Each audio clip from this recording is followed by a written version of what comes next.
സച്ചിക്ക് ഇവരെ പരിചയമുണ്ടോ? ഇതാകെ പുലിവാലാകുമല്ലോ. ആ പെണ്ണുപിള്ള ഇപ്പൊ അവരെയും കൊണ്ട് അർച്ചന കിടക്കുന്ന മുറിയിലേക്ക് ചെല്ലും. സമൃദ്ധ മാഡം എവിടെയാ കിടക്കുന്നത്? അപ്പുറത്ത് വാ, നമുക്ക് പോയി കാണാം. ശരി.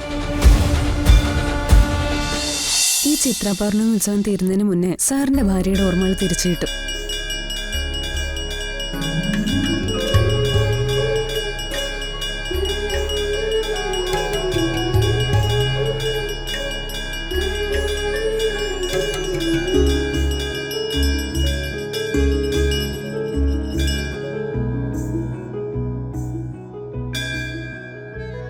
സാറിന് കയറിക്കോ. ശരി, തൊഴുത്തിട്ട് വരാം.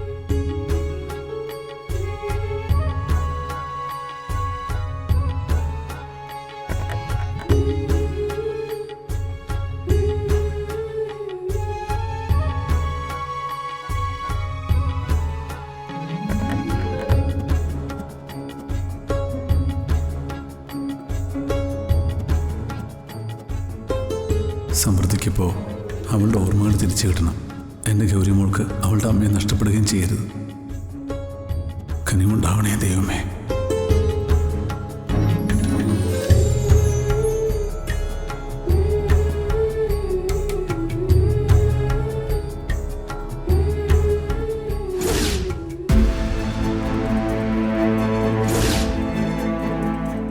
ഗുരുജി ഇവിടെ വരാമെന്ന് പറഞ്ഞ സമയം കഴിഞ്ഞല്ലോ. ഗുരുജി ധ്യാനത്തിലാണ്. അദ്ദേഹം വരും. ലക്ഷണങ്ങളെല്ലാം ശുഭമാണ്.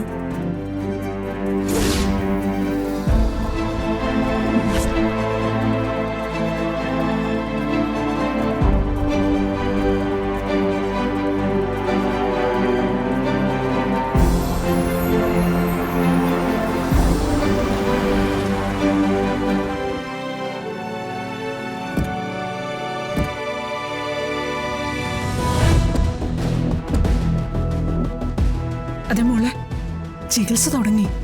നമ്മളിനി എന്താ ചെയ്യാ? എനിക്ക് ആലോചിച്ചിട്ട് ഒരു സമാധാനവും കിട്ടുന്നില്ല. അമ്മ പേടിക്കണ്ട.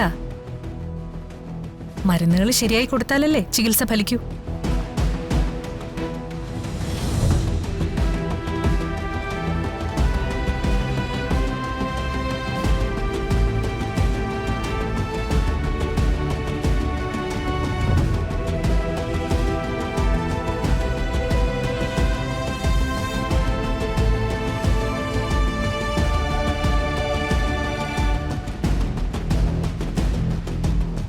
അതിഥികൾ പിന്നെയുണ്ടല്ലേ? അതെ ഗുരുജി. ഇപ്പൊ വന്നത് രണ്ടുപേരാണല്ലേ? അതെ, പക്ഷേ അവര് നമ്മുടെ ക്ഷണമില്ലാതെ വന്നവരാണ്. ക്ഷണമില്ലെങ്കിലും നിയോഗമുണ്ട്. അവർക്കിവിടെ വന്നേ പറ്റൂ. അവർക്ക് താമസിക്കാനുള്ള സൗകര്യങ്ങൾ എന്താ സംശയം? നാം തന്നെ ചെയ്തു കൊടുക്കണം. ക്ഷണിച്ചിട്ടായാലും അല്ലെങ്കിലും അവര് നമ്മുടെ അതിഥികളാണ്. അതിഥി ദേവോഭവ എന്നല്ലേ നമ്മുടെ ആപ്തവാക്യം തന്നെ. ശത്രു ആയാലും അതിഥികൾ വരുമ്പോ ദൈവത്തെപ്പോലെ സ്വീകരിച്ച പാരമ്പര്യമുള്ളവരല്ലേ നമ്മള്. ഒരു കുറവും വരാതെ അവർക്കുള്ള സൗകര്യങ്ങൾ ഒരുക്കണം. സ്വാമിജി, ഒരു സംശയവും വേണ്ട. എല്ലാം ശുഭമായിട്ട് തന്നെ അവസാനിക്കും. ശരി സ്വാമിജി.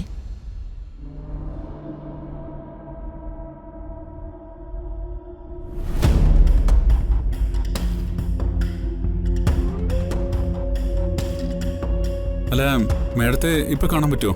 അതോ ഇനി ട്രീറ്റ്മെന്റിന്റെ സമയമായിരിക്കോ? അറിയില്ല, നമുക്കെന്തായാലും പോയി നോക്കാം. എന്റെ മനസ്സിലിപ്പോ നല്ല പ്രതീക്ഷയുണ്ട്. സച്ചി പ്രാർത്ഥിച്ചത് അർച്ചനയും കുഞ്ഞിനെയും തിരിച്ചു കിട്ടാനല്ലേ? അതെ, അർദ്ധനാരീശ്വരന്റെ മുമ്പിൽ പ്രാർത്ഥിച്ചു നിന്നപ്പോ മനസ്സ് വളരെ ശാന്തമായതുപോലെ. ഭഗവാനെ, അപ്പൊ എന്റെ പ്രാർത്ഥന നീ കേൾക്കില്ലെന്നാണോ? നല്ലതെന്തോ സംഭവിക്കാൻ പോകുന്നു എന്റെ മനസ്സ് പറയുന്നു. സാരമില്ല, എനിക്ക് സച്ചിയെ കിട്ടിയില്ലെങ്കിലും വേണ്ടില്ല. സച്ചിക്ക് അർച്ചനയും മകളെയും തിരിച്ചു കിട്ടട്ടെ. എന്റെ ഇഷ്ടം ഞാൻ എന്റെ മനസ്സിൽ തന്നെ സൂക്ഷിച്ചോളാം. സച്ചി വരൂ. മോളെ, ഇതിനിങ്ങനെ വലിച്ചു നീട്ടിയാ പറ്റില്ല. ദിവസങ്ങൾ ഓരോന്ന് കഴിയുന്തോറും സമയം അവസാനിച്ചുകൊണ്ടിരിക്കുക.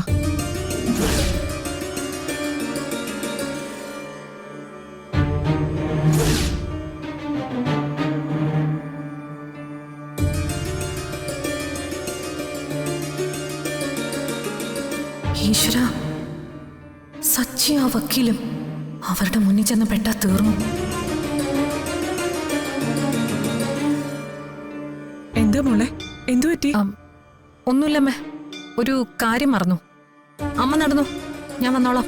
മോളെ, സമൃദ്ധയെ കാണണ്ടേ? ആ ആ. ഞാനങ്ങോട്ട് വന്നോളാം.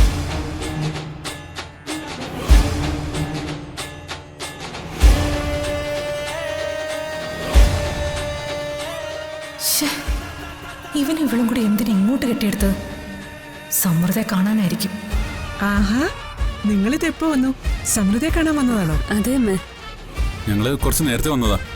അമ്പലത്തിൽ തൊഴുതിട്ട് സമൃദ്ധ മേഡത്തെ കാണാമെന്ന് കരുതി. അമ്മ കണ്ടോ? ഇപ്പൊ എങ്ങനെയുണ്ട്?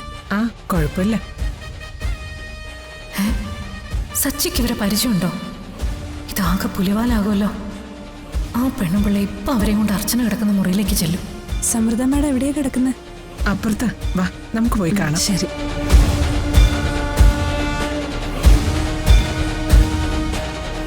ഇപ്പൊ എല്ലാം തീരും.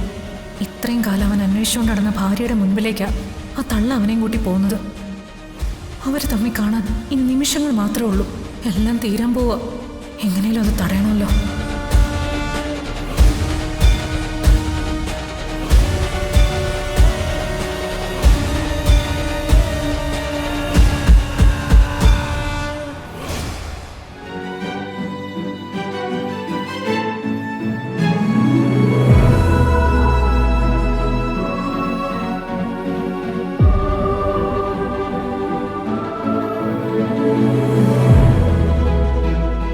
എങ്ങനെയുണ്ട്?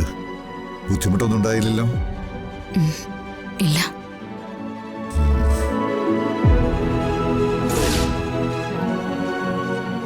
ധന്വന്ത്രിമൂർത്തിയുടെ അനുഗ്രഹം കൊണ്ട് എല്ലാം ഭംഗിയായി തുടങ്ങാൻ പറ്റി.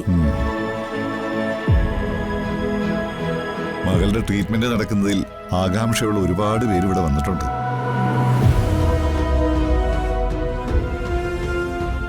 ഞാൻ ഉദ്ദേശിച്ചത് പുറത്ത് ബന്ധുക്കളെല്ലാം ഉണ്ടെന്നാ. മനസ്സിലായി ഗുരുജി. ഗോകുലും അമ്മയും അവര് പുറത്ത് പ്രാർത്ഥനയോടെ കാത്തിരിക്കുക. അവര് മാത്രമല്ല, മോൾ ഇവിടെ എത്തിച്ചവരും മോളെ കാണാൻ വന്നവരും എല്ലാം ഈ മഠത്തിൽ എത്തിയിട്ടുണ്ട്. ഗോകുലും അമ്മയല്ലാതെ മറ്റാരാ ഗുരുജി എന്നെ കാണാൻ വന്നിട്ടുള്ളത്? ഓർമ്മകൾ തിരിച്ചു കിട്ടുമ്പോൾ ഇന്ന് മനസ്സിലാവാത്ത പലതും അന്ന് മനസ്സിലാവും.